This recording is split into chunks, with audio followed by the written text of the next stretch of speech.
केंद्र एवं राज्य प्रायोजित योजनाओं को लाने और उसका क्रियान्वयन कराने में सलैया कला के मुखिया की महत्वपूर्ण भूमिका रही है। आपको बता दें कि फतेहपुर प्रखंड के सलैया कला पंचायत के मुखिया गिरिजा देवी मुखिया बने और अपने पंचायत को विकास के कार्य करने में डटे रहे। 14 वार्ड से बना पंचायत प्रधानमंत्री आवास योजना के अलावे मुख्यमंत्री ग्राम सड़क, मनरेगा, 7 निश्चय, नली गली योजना से पीसीसी सड़क, फेवा ब्लॉक सड़क, सोख्ता नाला आदि का निर्माण हुआ है। वहीं गिरिजा देवी के प्रतिनिधि रईस यादव ने वर्तमान में किए हुए कार्यों को लेकर के पुनः जनता के समर्थन के कारण इस बार भी मुखिया प्रत्याशी के रूप में उभरेंगे और जिस तरह से जनता के लिए काम किए हैं, जिस तरह से जनता उन्हें साथ दिया है और कार्यों के लिए साथ दे रही है, उसी तरह से वे सरकार के द्वारा आवंटित राशि आएगी उससे विकास के कार्यों में पूरा करने का काम करेंगे। मुखिया प्रतिनिधि का कहना है कि किसी भी तरह के सामाजिक समस्याओं का समाधान स्थानीय स्तर पर वहां के लोगों के साथ मिल बैठकर निपटा लिया जाता है। मुखिया ने बताया कि अगर जनता और सरकार साथ दे तो मैं अपने पंचायत को विकास ही विकास बनाने के लिए कृत संकल्पित हूं। क्या क्या विकास किया गया है, किन किन योजनाओं को धरातल पर लाया गया है, उसके बारे में कुछ बताएंगे आप?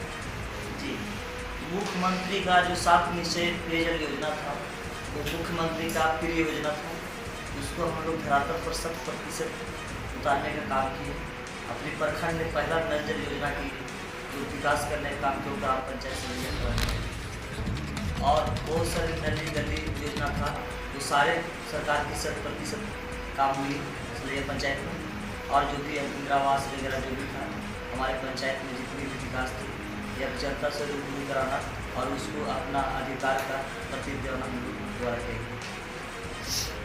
अभी 5 साल बीतने के बाद फिर से चुनाव आ गया है, तो अगला जो चुनाव है उसमें लोगों को क्या बता रहे हैं आप? अगला चुनाव में जो बिहार सरकार के आगामी योजना जो है स्ट्रीट लाइट है, लोगों की आपको जब वितरण प्रणाली की जिस पर हम लोग का सरकार द्वारा बताया जाता है कि गरीबों को खाद्य दिलाने के लिए उसको प्रति काम करेंगे। हम लोग स्कूल हो या आंगनबाड़ी हो, पुष्पाहार हो बच्चों को या विकास की जितना भी सारी चीज़ तमाम चीज़ है उस पर हम लोग ईमानदारी और निष्ठा से काम करने के लिए फिर से उसी मुद्दे पर हम लोग जनता के बीच में आकर वोट मांगने का काम करें। 14वीं और 15वीं के भी कई सारे राशि आई थे, उसको लेकर के क्या निकाल?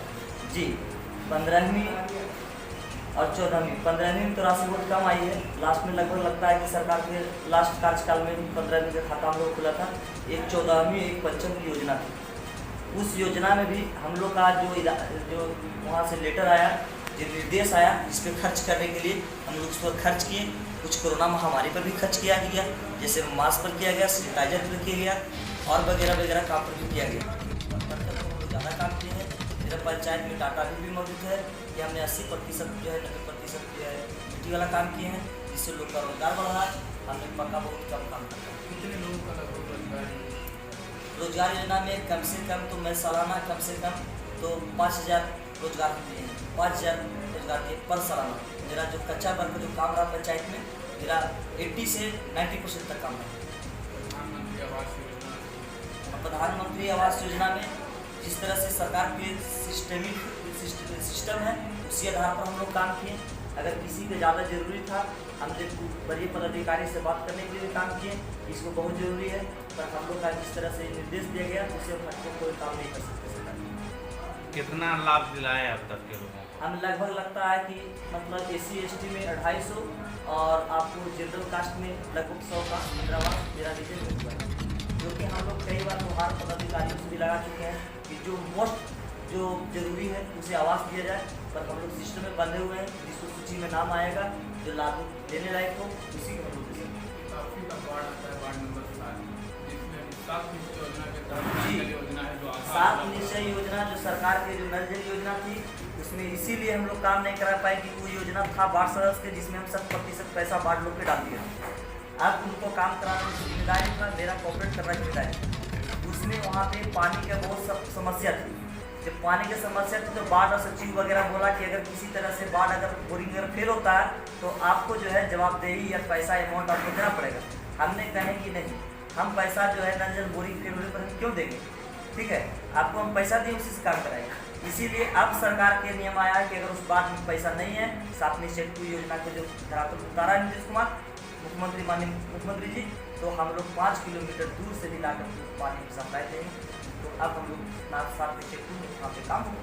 कहीं ना कहीं आपके क्षेत्र से डीलरों का भी मनमानी का शिकायत आता है, उस पर अभी तक क्या जनप्रतिनिधि होने के नाते क्या? देखिए, हमने तो एक कम से कम तो अगर जहाँ पे अनियमितता जो बरती गई है आपको जल वितरण में, तो कम से कम तो हमने इस कदम को 4-10 बार किए हैं। पर आप जो भी कहिए, हमने जहाँ भी शिकायत की है, हम लोग दृष्टि जो जनप्रतिनिधि के जो दृष्टि होना चाहिए था, उस तरह से आज तक पदाधिकारी हम लोग के साथ सहयोग नहीं नहीं किए।